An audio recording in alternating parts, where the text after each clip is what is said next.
कैसी रही रजा से मुलाकात? Yeah, he's handsome, but well, to be honest, not my type. हाँ, मैं जानती हूँ। तुमने कौन सी सारी जिंदगी उसके साथ गुजारनी है?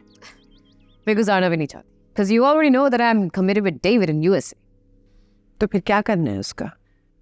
करना क्या है? शादी करूंगी और सब कुछ हासिल कर लूंगी। शरीफ सा है वैसे आपका बेटा, यूं चुटकियों में मेरे नाम कर देगा सब कुछ। यही सोचकर मैंने भी उसके बाप से शादी की थी और उसके बाप ने सब कुछ रजा के नाम कर दिया। मेरे हिस्से में क्या आया? कुछ भी नहीं। Don't worry, मुझे मामा ने सब कुछ बता दिया। रजा से सब कुछ लेकर आपसे शेयर कर दूं। मुझे सिर्फ दौलत नहीं चाहिए, मैं रजा को लाचार और बेबस देखना चाहती हूँ, क्योंकि उसने मुझे कभी भी खुश नहीं रहने दिया। मेरे शौहर को मेरा शौहर नहीं होने दिया। Oh well. कहाँ जा रही हूँ? फ्रेश होने, उसके बाद मुझे रजा से बात भी करनी है। You know, I have to create a drama, so आपका बेटा ना वैसे बहुत इंट्रोवर्ट है, इतनी आसानी से हाथ नहीं लगेगा वो। So, may I go? Great, I'll see you.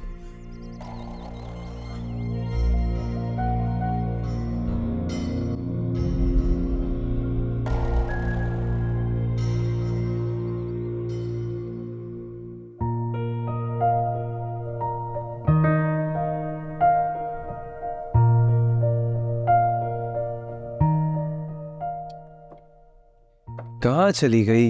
यहीं पर तो रखी थी।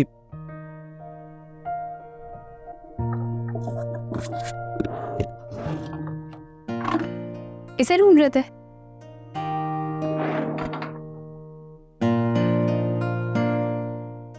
आहा आहा बच्चों, इतनी आसानी से अब तुम्हें ये नहीं मिलने वाली है। शमा, मेरी डायरी है, गिव इट टू मी। नहीं, जब तक मैं इसे मुकम्मल पढ़ ना लूं तुम्हें नहीं मिलेगी। देखो, ये बदतमीजी है। तो क्यों लिखी तुमने अपनी डायरी में बदतमीजों वाली बातें? जरा खोल के देखते किस कितने लिखा है। no. हाँ, आदिल साहब लिखते हैं, मुस्कुराया ना कर कि मोहसिन पर ये सखावत गिरा गुजरती है। मोहसिन मतलब ये शेर तुमने नहीं लिखा? ये शेर मोहसिन नकवी का ही है, मैंने अपनी डायरी में लिखा। Any problem? और क्यों लिखा है बताओ? किसका मुस्कुराना तुम्हें गिरा गुजरता है भाई? मुझे भी तो पता चले। बताओ बताओ, शर्माओ नहीं।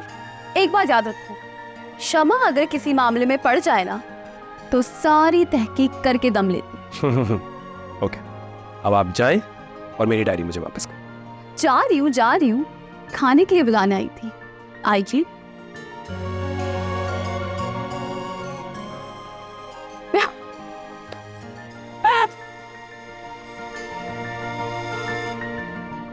मुस्कुराया ना कर कि मोहसिन पर यह सखावत गिरा गुजरती है।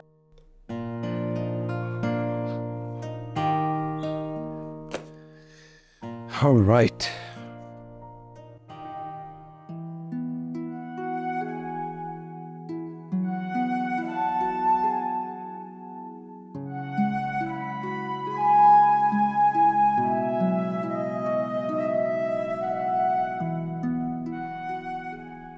मैम, ये सर रजा साहब ने दिए, कहा कि आपको दे दूं। आपको तो बोनस मिल गया। अरे नहीं, लोन के लिए अप्लाई किया था, उसका चेक है। चलें, जो भी है, पैसे तो आ गए ना। अपने और कर्ज के पैसों में फ़र्क होता है। अच्छा, एक अच्छी सी कॉफ़ी तो बना दो। जी।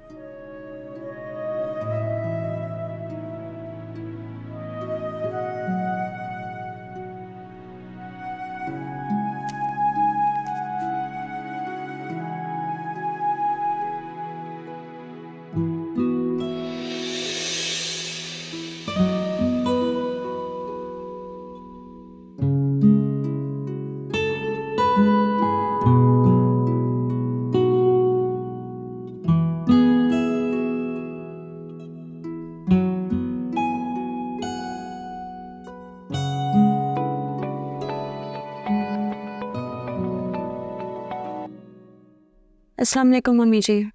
हालिया बेटे, खैरियत है?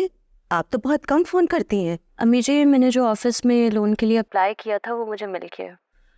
वही जो शकील भाई ने रज़ाला आपी के नाम पे दुकान का हिस्सा मांगा था। जी जी, हमें याद है। 10 लाख का चेक दिए थे मुझे रज़ा साहब ने। अब आप मुझे मशवरा दें क्या करूं? बेटा, आप अपने बॉस को रकम लौटा दें।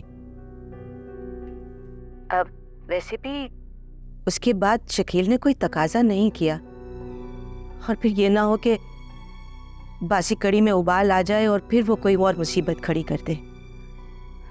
जी अम्मी जी, आप ठीक कह रही हैं। आजकल तो वो ठंडे पड़े हुए हैं।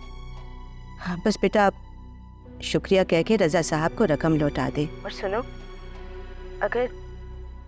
अगर हमें दोबारा ज़रूरत पड़ गई तो क्या वो फिर से दे देंगे? जी जी अम्मी, रज़ा साहब बहुत अच्छे इंसान हैं, अपने वर्कर्स का फैमिली की तरह ख्याल रखते हैं। चले मैं देखती हूँ। अच्छा बेटा, खुदा हाफिज। नवाब बेगम, किसका फ़ोन था? आपके बहुत कम फ़ोन आते हैं, मैंने इसीलिए पूछ लिया। हमारी बेटी आलिया का फ़ोन था। खैरियत है? जी जी, सब खैरियत है। सीमा बेगम, अगर हमारे 4 बेटे भी होते ना तो आलिया जितने जिम्मेदार ना होते। बस यूँ समझिए कि सारे घर की जिम्मेदारी आलिया के कंधों पे खड़ी है। ये तो है नवाब बेगम, आपकी तीनों बेटियां हकीकत में नवाबजादियां हैं। आपने बहुत उम्दा तरबियत की है। जरा नवाजी है आपकी। बेटियां तो हर माँ बाप के लिए नवाबजादियां ही होती हैं। बस अल्लाह उनके नसीब अच्छे करे। आप अपनी बड़ी बेटी गजाला के ससुराल की वजह से परेशान हैं ना?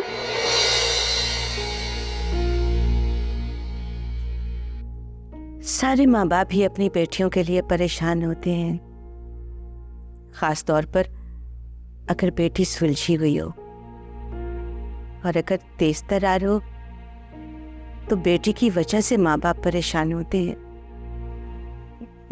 मैं कुछ समझी नहीं नवाब बेगम। माँ बाप का बेटियों के लिए परेशान होना तो बेहतर होता है, लेकिन बेटियों की वजह से परेशान होना अबतर होता है। आपकी बातें आप ही जाने। दानाई तो आपकी शख्सियत का खास हिस्सा है।